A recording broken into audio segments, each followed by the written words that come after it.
What's up, guys? Reformed Stoic here. I got you on top of a big pile of books, just trying to make sure everything's balanced. So it's been a little bit since I made a video. Feeling like I'm a little bit out of practice with making videos, but I wanted to cover something along the lines of anxiety or being an empath or being an introvert. I was thinking about doing something like trying to cover all three of those, but for now I'm just going to go over anxiety. And I believe this will be called my experience with anxiety or dealing with anxiety.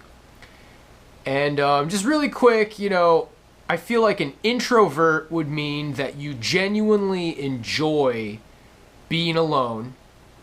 Brushing over anxiety, it's that you spend a lot of time alone, specifically social anxiety. Social anxiety would be like you spend time alone and sometimes you regret it, or you feel like angry or sad that you spend time alone because it's like you don't want to be around people, but in order to like level up socially, date, get a girlfriend, find somebody you want to marry, maybe make more social contacts, like on some level you do crave social interaction, but it just doesn't happen because at the same time you don't want to be around people. It's like sometimes you crave social interaction and you realize that you're isolated and it's a negative thing, but you don't want to be around people. And then being an empath, that could be like a video all in of itself. I think a lot of people find that term cheesy. It ultimately does kind of come from the new age. You find like a lot of tarot card reading cat ladies who are obsessed with their astrology sign, who talk about being an empath. But I just think it's a valuable term. I think it's a real thing. I think that I am an empath. And I would say that being an empath, you could be a very likely candidate to realize that you are either socially anxious eventually in life, or that you're an introvert, or both. You could be all three of these things. Ultimately, for the most part, I would say for social anxiety, if you have social anxiety, then you're probably not really an introvert, because introverts just straight out realize that they're happier alone. Okay, so that's the first 3 minutes of the video, kind of just going over those three things. We're going to hone in on anxiety specifically, which I would say that social anxiety is a part of. So I definitely think that this is something I have. I'm not a big like psychology guy, like you have this mental illness, you are mentally ill with social anxiety. We're not about labeling or judging people here. I'm not saying that I think I'm mentally ill. I know some people at least say that they think that about me, but more or less, I think that the whole concept of mental illness today is just kind of used as a weapon by people to try to discredit people they don't like. So I think that a lot of people who don't like me, who want to discredit me, label as mentally ill as a means to an end. So, but I've been through the psychology gambit pretty early in my 20s. First time I got diagnosed with depression. I don't know, very first time it was social anxiety, okay? I saw two therapists at Berklee College of Music. The first one said he thought I had social anxiety and he wanted to refer me to a psychiatrist or a psychologist, somebody who could basically push me towards getting medicated. He wanted me to be medicated for social anxiety. Stopped seeing him, eventually returned to therapy again at Berklee, where another therapist said he thought that I had depression, and he wanted to refer me to a psychologist or a psychiatrist. I know psychiatrists are the ones that give you medication, but I remember them saying psychologist. He wanted to push me in a direction where I could get medicated for depression that time. Third time, we're not even going to get into that. That lady said I had bipolar 2, but that was a rough summer. That's when I ended up getting institutionalized for only 3 days. It's like Steve-O said, If you've never been under 72-hour hold, you ain't shit. No offense if you've never been to a mental hospital. Honestly, I envy you on some level, but let's not get caught up there. So yeah, like the first 3 times that I went to therapy, first they said social anxiety, then they said depression, then they said bipolar type 2. People who don't like me are going to be like, wow, you're just so mentally ill. Oh my gosh, like it's over. And then other people who are making it less about me and more about the system in general, it's like, huh. So first they say social anxiety, then they say depression, then they say bipolar type 2. Gee, maybe the system like doesn't really work. Maybe it's not really that accurate. Maybe you were going through different struggles and then you can kind of like write your struggle off as like a different thing every single time. But again, we still haven't really gotten to the point.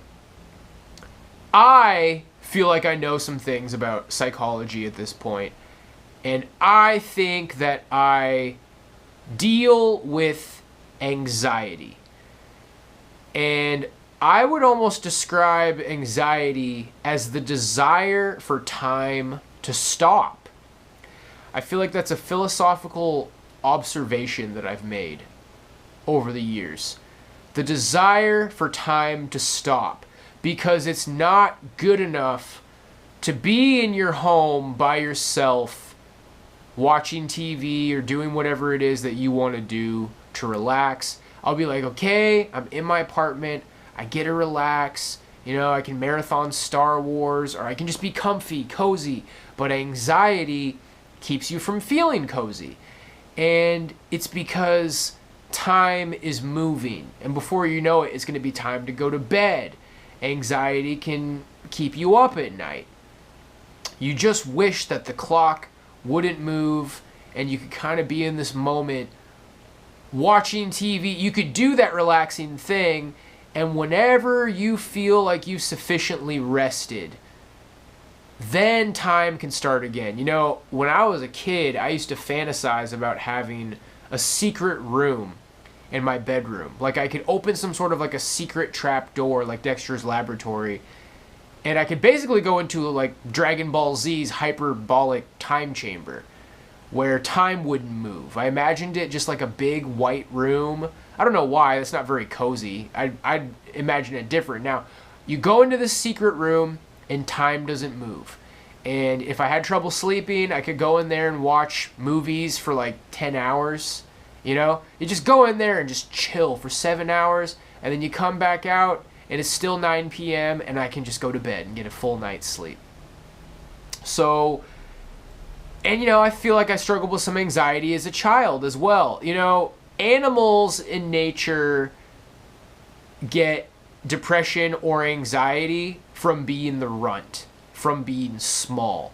I think being a smaller guy, somebody who's prone to getting bullied, and now not only small guys get bullied, you know, if you're someone who's like shy, small, weak, if you're a target, if you're someone who's prone to being bullied, that can definitely result in anxiety. So yeah, it's interesting. I think back to that. I'm almost just now putting that together because I remember fantasizing about having that room where time didn't move, and it's like it does kind of seem like on some level anxiety can be seen as a desire for time to stop because the future is coming and that bothers you. Life is moving and you just kind of want to take a break. You kind of stop. Depression will also stop you. Some people would say that depression isn't just sadness, it's like a lack of energy, a complete lack of a will to do anything. You know, when people say they're depressed, they can't get out of bed.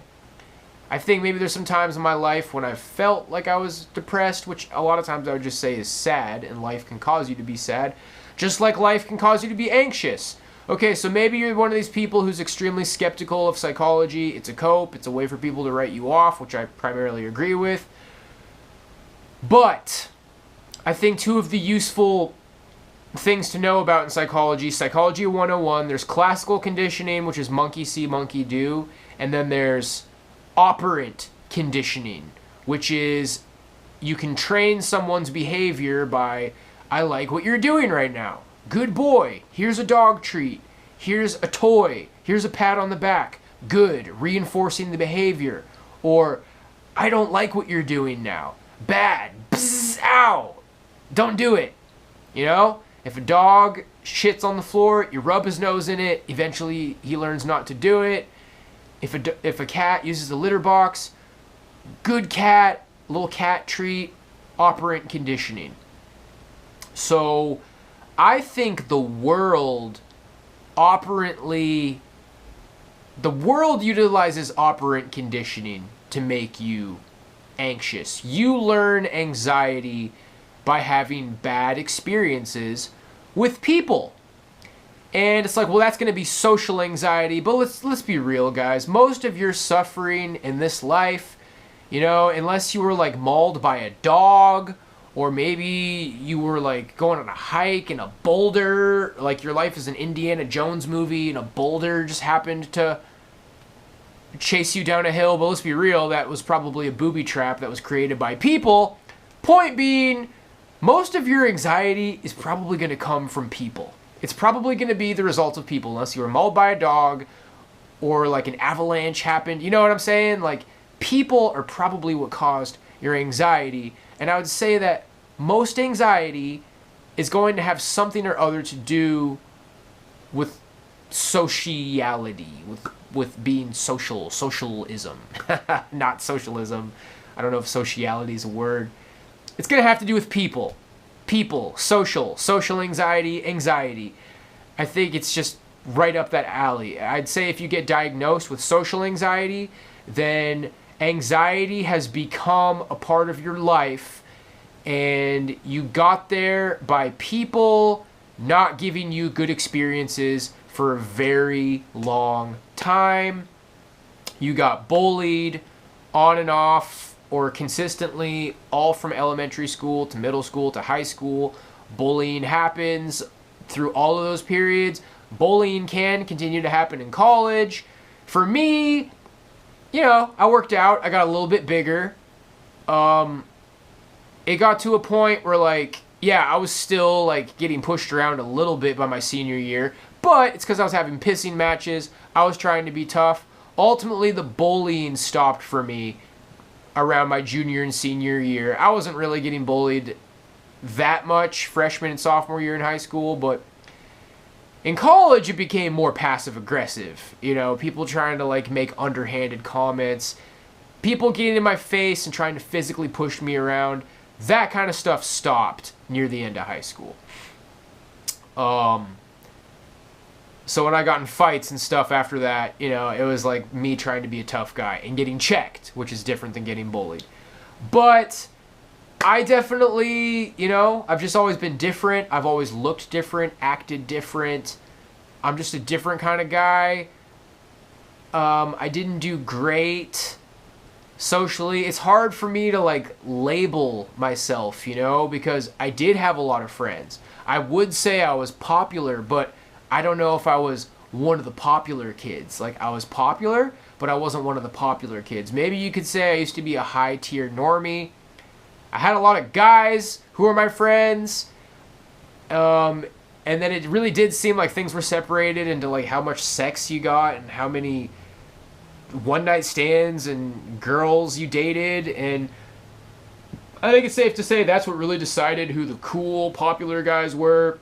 And I never really had girlfriends. I had one girlfriend in 8th grade for a while. I went into my history with her. Didn't lose my virginity, bottom line, but we messed around a little bit as like an awkward early thing. But I guess that doesn't really matter. I'm just kind of rambling now. Maybe something that anxious people tend to do. But bottom line, guys, we're about 15 minutes in. I could probably start wrapping it up soon. Is at some point, you don't want to be around people anymore. And this is kind of like the one thing I wanted to add before we start wrapping it up, and I try to give some sort of advice, is that I had a lot of bad experiences in high school. I was going out and having bad times at a party, but you won't immediately get sent inward. Now, some people had a different experience to where you were isolated in high school as well. maybe it looked like I had a better experience in high school. You know, maybe people who were isolated in high school looked at my life and they thought I was super popular and they're jealous of me. But I was starting to have some bad times. I was kind of like having people point out my weird tics and pointing out how I was different and pointing out that girls didn't really like me. And it doesn't immediately send you inward. I think what happens is when I moved to Vegas, I started to have this situation where I was alone. Because in Boston I had friends and I was having some bad experiences, like failing to get anywhere with women. But I had friends. So I hadn't had the opportunity to go inward. But I started experimenting with inwardness. I mean, I had nobody in Vegas. I moved to Vegas, and if I was going to have any friends, I had to make friends. I ultimately never made friends. I started spending time alone. It took some adapting. It wasn't going great at first, but I started to spend time alone. I'm like, hey, it's kind of cool spending time alone. You can hang out and try to get cozy. And so what I'm saying is, once you discover that option to be alone, you combine that with when you've had bad experiences, and then you start moving away from being social, and then you start to develop more of a social anxiety, which keeps you isolated, which keeps you inward. That's ultimately the experience that I think that I've had. And in terms of like advice that I'd have about social anxiety, it's that you ultimately have made a choice to be away from people. And I'll bet there's a lot of time when you're like, man, this is great. I like not being around people. But there's also going to be those moments where you're like, I'm aging, time is moving. I've ultimately been introverted and isolated for a long time now. And as a result, I have failed to get girlfriends. I have failed to make a social circle. I have failed to kind of pass more milestones. You know, mainly it's going to be about, because it got to a point for me, like I said, I always had all these guys who want to be my friends. I always had these big circles of dudes. I watched some of these live streams where these guys are on the street. They're all young 20s guys. And they're like going to shows and they're wearing their like leather jackets and they're doing stupid stuff like, dude, let's smash this laptop, and you know, they're smoking weed and smashing stuff and being goofy and laughing and like screwing with people on the sidewalk. It reminds me of my young 20s. It reminds me of high school. It reminds me of middle school. My entire first half of my 20s and being a teenager, I was always that guy who had tons of dude friends, and we'd go out, and yeah, I went to parties, and there were girls there, and girls knew who I was, but yeah, it wasn't happening with girls. I had a shit ton of guy friends. Every weekend, dude, what are you doing? My friends would just show up to my house. I was a social guy. People don't believe that about me now. I was a really, really social guy, and it got to this point in my mid-20s where it's just like, you know, dude, there's no progress happening with women, and I needed to like make new friends, and I saw some negative dynamics of the, because you know, I tried like this one social group, younger guys in Vegas. They were like 21, 22. I was like 24, 25, and I just saw kind of their social dynamic, and people were trying to like test me and press me and stuff. I was like, you know what, dude, I don't want to try to like fit into this group. I don't even really think these guys are that cool. I'm just going to keep doing what I'm doing. I'm just going to keep like reading books and doing the weird stuff I was doing. I was into the occult for a while. A lot of what like kicked off my introverted alone phase was sinking into the occult, which I realized was a mistake eventually. Now I'm a Roman Catholic and I'm very serious about my faith. People who spend time around here know that. But yeah, so I adapted to being alone, and I've now developed some anxiety about breaking out of that, but not trying to like lose the point of what I was saying. You chose to be alone because you had bad experiences with people, and you enjoy that, a lot of the time, but then years go by and you see that you're not making these milestones. You want friends. Mainly, you want a girlfriend. You want to find a girl who you can marry. You want a family. You want your life to move forward. And one of the sad realities about the world is that your life's not really going to move forward in isolation. It can. You could be an author or a designer, or you could put a lot of effort and work into something while you're spending time alone. I'm not nearly as productive as I would have liked to have been, but I did create this channel in isolation. I did manage to write one book, Drumming is Philosophy, if you want to check it out. It's on Amazon. I tinker around with the idea of maybe writing another book someday. It's not easy to write a book. You really have to have an idea what you want to write about, but for the most part, guys, you're going to need to be out in the world meeting people if you want to make progress in life. You cannot meet a woman when you're sitting on the couch. And I think a big issue kind of with how people perceive me is people keep pushing me into this like, oh, he's an incel, he's a true blue, he's your true blue typical incel. And I buy into it a lot.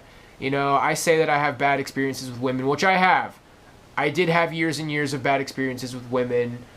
I was kind of shy. I definitely blew a lot of opportunities that I did have with women who were actually very pretty. I'm not a virgin. I don't have like a big body count, but I've probably got like maybe 6 women to sleep with me that I allegedly didn't have to pay for. Allegedly, not even saying whether I did or didn't ever pay allegedly for sex, but anyway, about 6, not counting allegedly stuff. So the point is, guys, is that you're gonna start panicking because it's like, I don't want to be around people, and I like my alone time, but my life's not moving forward.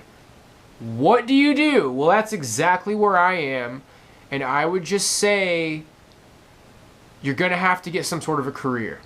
You're going to have to work, okay? The neat thing is going to enable isolation. I have decided that I want to be a masseuse. I'm looking into moving out of my hometown. I highly doubt I'll make any progress in my hometown. I've got off weed. I fixed my sleeping schedule. I'm working out a lot.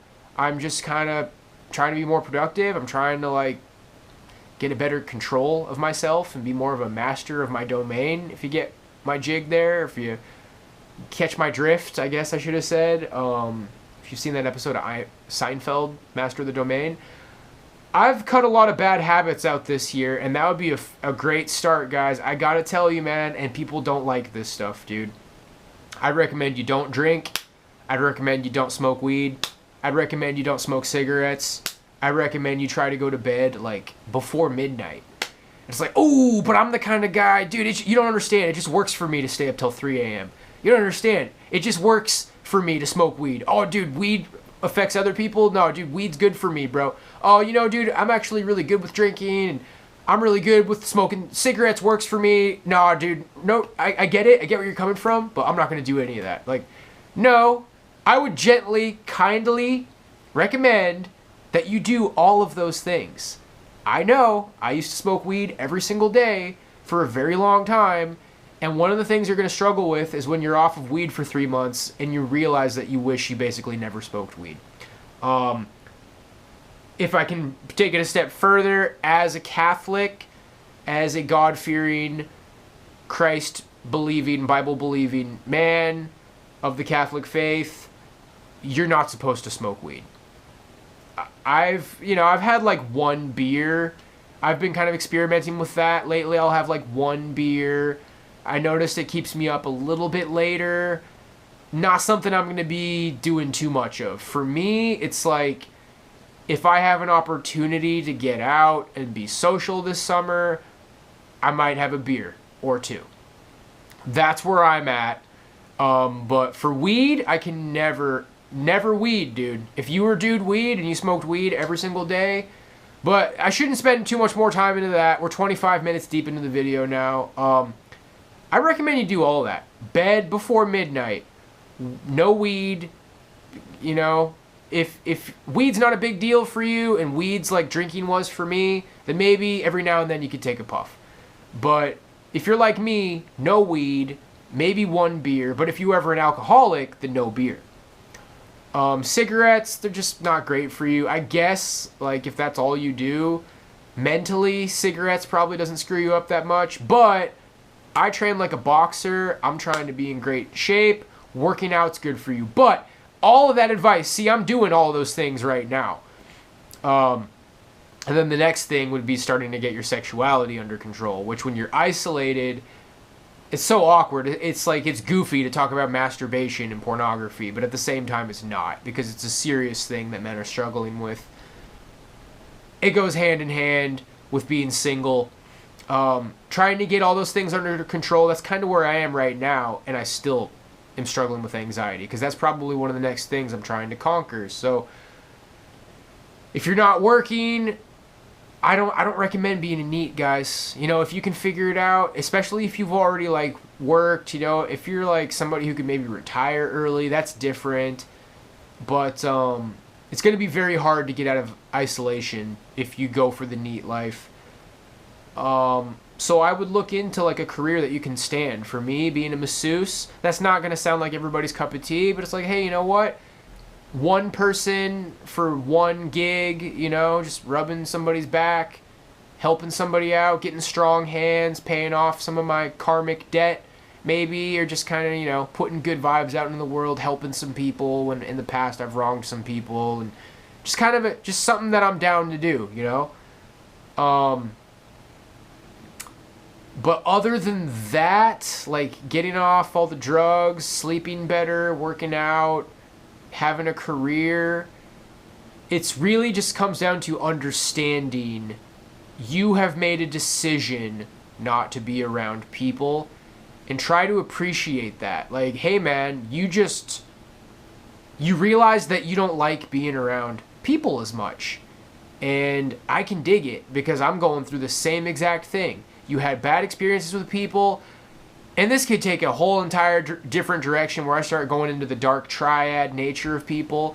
That's where I could probably say a little bit about being an empath. I think that I'm an empath, and I think I have a kind nature. I think empaths have this inherently kind nature where your natural state was you never wanted to bully anybody. You never wanted to put people down. You never wanted to throw people under the bus. You're the kind of person who is probably prone to being funny, creative. You're a more gentle person who just wants to laugh and sit back and have fun. Now, I will say that same time in my life where bullying wasn't as much of an issue, I had been bullied in the past. I had learned the dominant nature and the pissing match nature of men. And when I was rough and rowdy, lifting weights, doing CrossFit, and, you know, taking weight training and drinking, smoking weed, going to parties, I started to bully people a little bit. I started to throw my little bit of weight around and try to push some people around. If a guy was timid and shy, I'd take advantage of it. I'd try to push their buttons. I'd try to, like, do it in front of people so people could see me, like, maybe bullying somebody a little bit. And I think it's something that I picked up on subconsciously. And luckily, that, like, didn't last way too long for me because, you know, really, that was when I was like 17, 18, and I basically 6 years later wouldn't even really be social anymore. I have not been a very social person since about the age of 24, 25. I've been pretty isolated for like the last 7, 8 years. But yeah, if you're an empath, if you had that like natural inclination to just be creative, funny, gentle, nice, you could definitely get burned by this dark triad world, and you could definitely learn to be socially anxious, introverted, and to not want to be around people. And I think that's been my experience. As far as like, okay, so you don't want to be a monk, you want to find a girl to be with, you maybe want to have a family, or, you know, you're a more secular guy and you just want to be able to, like, have some options with women, play the field a little bit. Get out there. You're starting to realize that you want to be out there. Don't let normies make the rules for you, okay? You make the rules. You are allowed, like if you want to go sit at the bar and watch the game, that might be a great way to do it. Find a, get into sports. If you don't, maybe you already like sports. I've kind of just started putting basketball on in the background lately. I'll probably watch football this season. I like watching MMA, UFC, boxing. Find a bar, maybe like a sports bar where you can watch the game. Go sit at the bar and have a drink. And when people ask you like what your deal is and why you're there, it's like, oh, like I wanted to come watch the game. That's a great excuse to be out. Try to find some excuses to be out, something that's like fun that you would already do that puts you out there. But I don't have much more than that, guys. Like, you're in control of your life. You made a decision not to be around people, and it's okay. And for the most part, you like it, but some time has passed, and you realize that you're not meeting some social milestones, like finding a woman. So don't panic. You made this decision. For the most part, it was a good decision. Now it's time to adjust a little bit, okay? You're not super social. You're not Mr. Like, I love being around people all the time. Start putting yourself back out there. Start making your game plan. Get off all the drugs. I don't recommend being a NEET. That's pretty much it, guys. So get out there if you want to. There's no rush. And that is my experience dealing with anxiety. It was a little bit all over the place, but hopefully this helped somebody somehow. Or it was entertaining or whatever. Informative. God bless.